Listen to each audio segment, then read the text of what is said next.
Good evening. It's 6 o'clock on Wednesday, January 4th, 2017. Welcome and thank you for joining us tonight for the English edition of Aura News, where we bring you today's top stories translated into English every weeknight.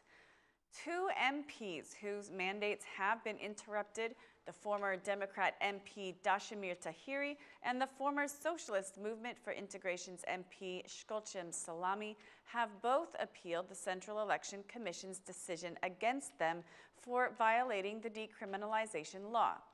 Both MPs are asking for the decision to be repealed and for its suspension until the case has been thoroughly judged.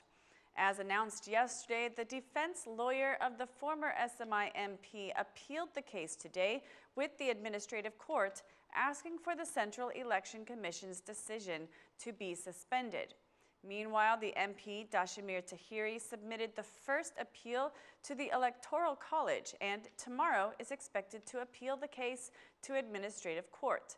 His defense lawyer told an Aura News journalist that the decriminalization law is unclear and does not stipulate where the appeal can be made. For this reason, he filed the lawsuit with the Electoral College today and will file with the administrative court tomorrow. Cavalla's mayor, the only official to have a unanimous vote to interrupt his mandate, will also appeal the Central Election Commission's decision. The mayor has the right to appeal the decision with the Constitutional Court, as the final decision for his dismissal was signed by Prime Minister Edi Rama. In a media outlet, the Minister of Interior made the State Police summary of achievements for 2016 and stated their priorities for 2017. The minister does not consider the fight against cannabis as a battle won, vowing that the fight will continue in 2017. According to the minister, Albania is safer now than it was, and that citizens' trust in the state police has increased. In 2016, Albania was safer and had fewer criminal events than in 2015. The police have always been at the citizens' service. The state police is more dedicated now. Citizens' trust has increased, and their expectation that the police can solve their problems has also increased, said the minister. Speaking of illegality, the Minister of Interior issued a call to Albanian citizens to deliver their firearms now and take advantage of the amnesty the government has given until April, as according to him, penalties after April will be severe.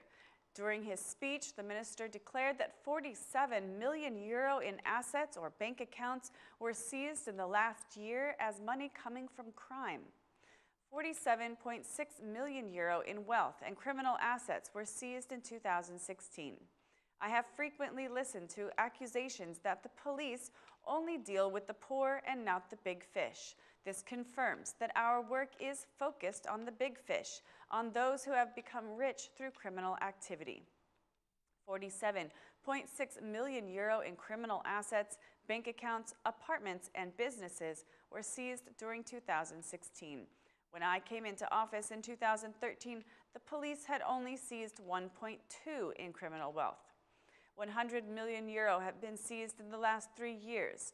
This is a permanent fight, declared the Minister of Interior, adding that domestic violence will also be a main focus of the state police.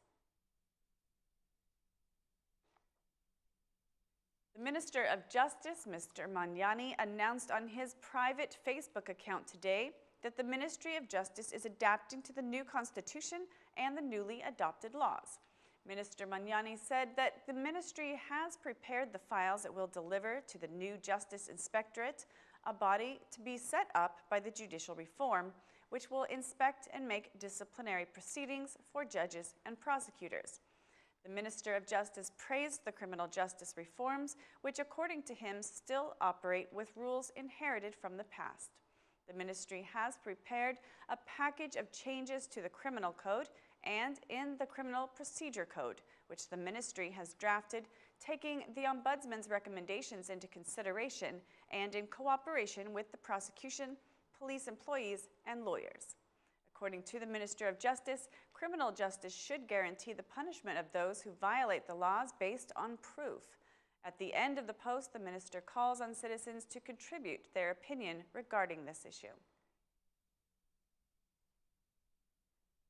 Albania is set to see the most widespread cold snap for this year, and sub-zero temperatures are expected all around the country. Cold weather has already swept Albania, especially in the north. Snowfall has reached up to 40 centimeters in Kukës, Dibër, Shkodër, Lezhë, Elbasan, and Korçë. Drivers are being urged to use chains on their tires while driving in Dibër, Shkodër, Gjirokastër, Elbasan, Berat, and the Kukës National Axis. Also, the national road is only passable with tire chains on. Road police have also taken measures for the icy roads, and in a media outlet, the road police director called on all drivers to slow down, to be careful with their speed on icy roads especially, to stop using their mobile phones while driving, for everyone to wear their seatbelts, and not to drive after drinking alcohol. He advises drivers to be careful. The number of flu patients has reached 18,000 in the last week, and it is expected to grow in the coming days. Public health specialists are asking citizens not to neglect their health condition and to consult with their family doctor if they have problems, stating the importance of not taking medicines without a prescription and to be vaccinated, especially the young children, pregnant women, and the elderly. A specialist from Public Health Institute told an Aura News journalist that the AH3N2 virus is expected to hang around until April, but it is not in its aggressive form. He reiterated the order of the Ministry of Health to close all public and private schools and kindergartens in order to stop the further spread of the flu. However, the Ministry of Health's order was not followed by some private kindergartens, which were open today regardless of the flu situation. The Minister of Health announced today that approximately 600 patients from the capital alone have received treatment in Tirana's 10 health centers, and that 301 of them were children. The flu situation has been problematic in other cities as well, especially in Fier and Korçë, where hundreds of children have needed hospital treatment since January 1st. Doctors urge the citizens to first consult their family doctor before they go to the hospital. Through a video message on Facebook, Prime Minister Edi Rama posted the testimonies of citizens who have received their compensation for flood damages of recent years. In the video description, the Prime Minister says that 11.5 million has been distributed in compensations out of the 16 million old compensation debts the former government should have made.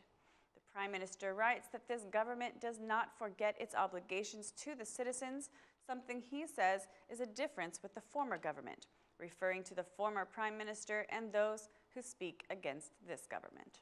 Compensations to the families affected by floods were announced by the Prime Minister at the end of 2016 when he announced the Solidarity Package, which also includes bonuses for New Year and compensations to farmers who have lost their cattle from disease.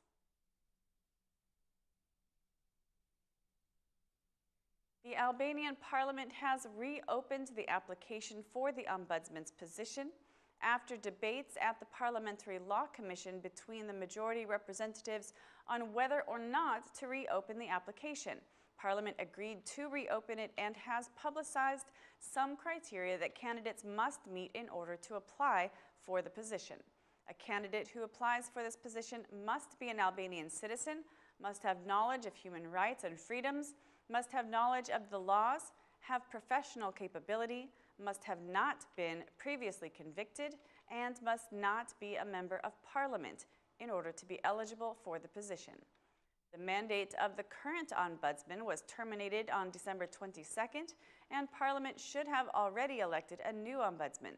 Candidates have 20 days' time to apply for the position, and 4 candidates have been presented so far. The current ombudsman has also put in his application for hopes for another mandate.